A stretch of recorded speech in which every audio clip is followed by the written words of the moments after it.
Yes, so I think the megalithic community as a whole will be smarting for a long time over that last video that I made there, that 2.5 minute video that I made as a channel presentation for newcomers to the channel. That's the only reason why I made that video. And there's, like I said before, there's always a few things that you would wish that you would have said and pointed out in the last two videos. The one that I nailed the door shut on the site at Tanis in Egypt. Just got a few more things to show you there, and then just to expand on that channel presentation there, because I wasn't speaking, it was just music. But I'd just come up with that idea overnight. You know, the imprints of technology, actually. We'll get to it anyway. There's no point explaining it now. But this material here is actually, it's metamorphosized rock. It's called gneiss rock. And it was at such depths and so much pressure that it turned it into metamorphic rock. So we will move on. Remember those markings there, and especially this colour as well, okay? Oh yeah, this is Tanis, and every time academia sees one of these things, they always call it a tomb, don't they? Like I told you, they call everything a tomb, but we know, when I see something like this, it just looks like a bathroom to me. You know, they will wonder where the lid is, and where's the body, but it's just a bathroom. Like I've told you, there's an entire city underground, and it looks like a bathroom, right? It's this thing, actually, which I didn't show on that technology video where I said that most of the cored out holes were actually imprints of technological pieces, devices that had turned into rock. You know, left their imprints in rock as it formed around it, petrified or whatever it's done. But there is a problem with this artifact, actually, which people always point to. Is this granite? Because I don't think it is.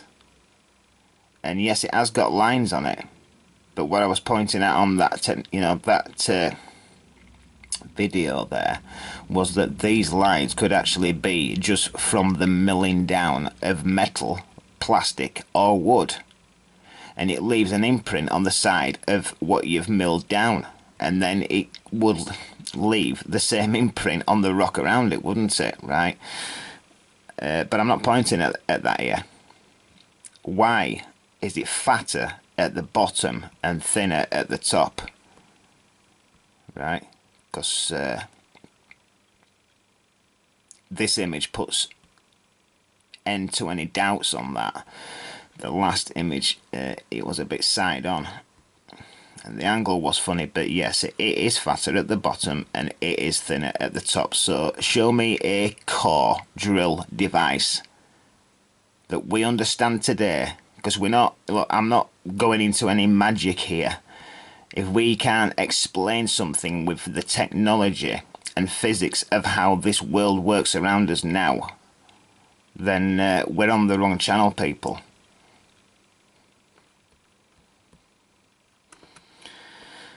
This is actually an artifact in a museum that got vandalised. And that's a man and a woman sat down. This is the artifact where it got broke away, and well, obviously it will have been said it was stone. It turned out that it was plaster and wood and concrete. You can go check these images. I've just freed them up for you to go look at. This is another, well, an image that I didn't put on that video, and the reason why, again, these aren't core holes just for no reason in rock in the middle of nowhere is because they are imprints, and that is why that is around there, right? So this was some device, and these are just imprints, right? And this rock here as well, this is metamorphic rock. Remember those markings on there. this was one of the most important images, and again, it's the rock, so I am going to get into what I've already shown you. Yeah, they were like, they just reminded me from when I was researching it as banjo bolts, where they got a hole here, and many of them have got these markings down here. Yeah, but this is actually on the other side. I didn't put this in that video. And why do you think that discoloration is around there? This is the same hole. You can see those markings there, right? It was a huge banjo bolt, and I think this is actually some of the miscoloration or petrifying of here, as this literally rusted down to nothing, and as rock formed around it, it became part of the rock. Can you see this? You know, why that comes out there, well, I don't know. You know, has it just ran out somehow over time, or was this some wiring? This is another one I've not shown you that they will point to. But again, it's metamorphic rock. It's not granite. We've been led to believe it's granite, but it's not. They will point to this area where you can see it's been carved out. And what are these lines here? Well, these lines don't join up. They never do, right? Well, you know, sometimes they don't. It's this area here.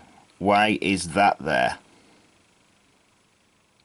Why does it just look like that this was actually like a piping that went around here that's since petrified, left an imprint, whatever you like, in this rock, and as this broke away?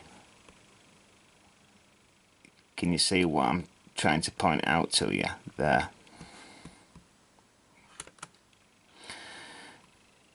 This, it's mainly the stone that I'm showing you. Anyway, this looked like at one time it was some metal piece. You know, like this will have been on a pin here, and it opened and shut, but I've got a close-up for you, and yes, you can see the milled out areas, right? But these holes here, these are not from a core drill device, are they? Right? There is no rims around the edge of these holes where you would expect or suspect that if this was a core drilling device doing this and leaving this down here, there would be a rim around there, and there's not, because it's been like a drill, a fat drill piece that was able to come through this, right? So it can't have been hard rock when this was done, because it wouldn't have even moved through here a centimetre.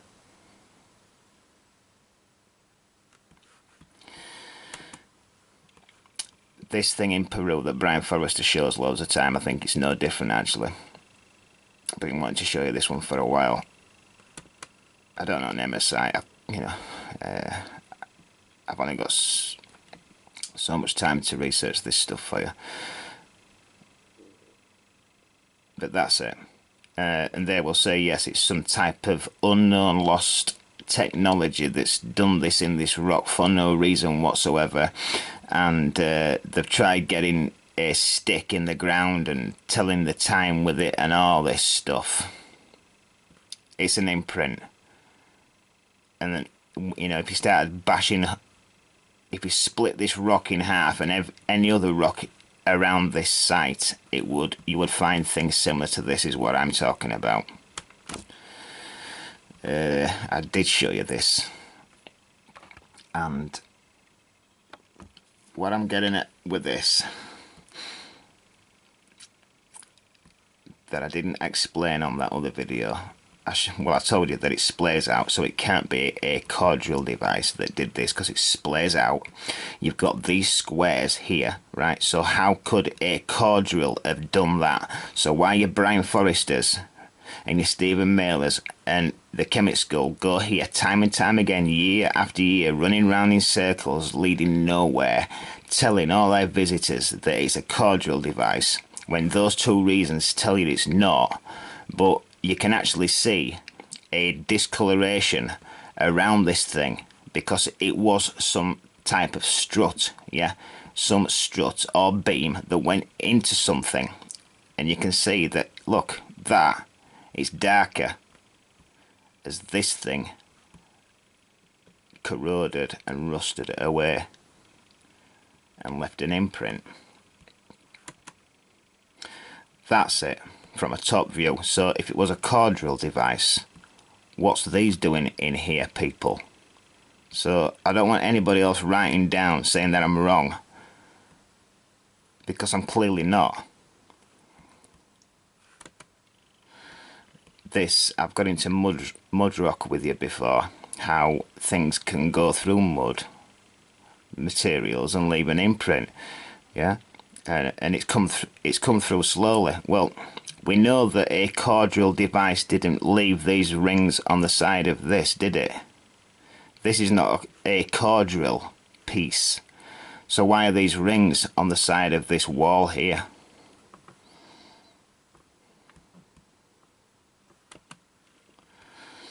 This thing here, I've got into this side. This is something completely different. I don't know why I've put it in for you, but just look at the colour of this. I'll show you this later on the Movie Maker because it will be in high definition, and I don't know what it looks like. Petrified wood, metamorphic wood, all at the same time. I'll show you this later. And this thing is also in Peru or Bolivia, and they go around saying, and it's actually labelled as some type of you know, like drainage system or for moving water around for the supposed culture that lived here, and they say that they've got these corners in to keep it fresh, to stop it from going stagnant, right? But I don't know how they get that, because I mean it would still go stagnant anyway unless you had some device in that were moving it around. Yes, you know, if it was on a slant, then it's on a slant anyway, and it's still going to move. So, but what it does look like is actually a giant hinge. I saw it a few weeks ago. You know, like a giant hinge of a drawer. Obviously, it's not a drawer. Yeah. I've just noticed that actually. It's been filled in. You know, a bar or a pin. This would come back here, and this would swing open. Anyway, yeah, so a lot of this stuff I think has actually turned into the material what it is now. If you go study metamorphic and petrified wood, you will see exactly what I'm talking about.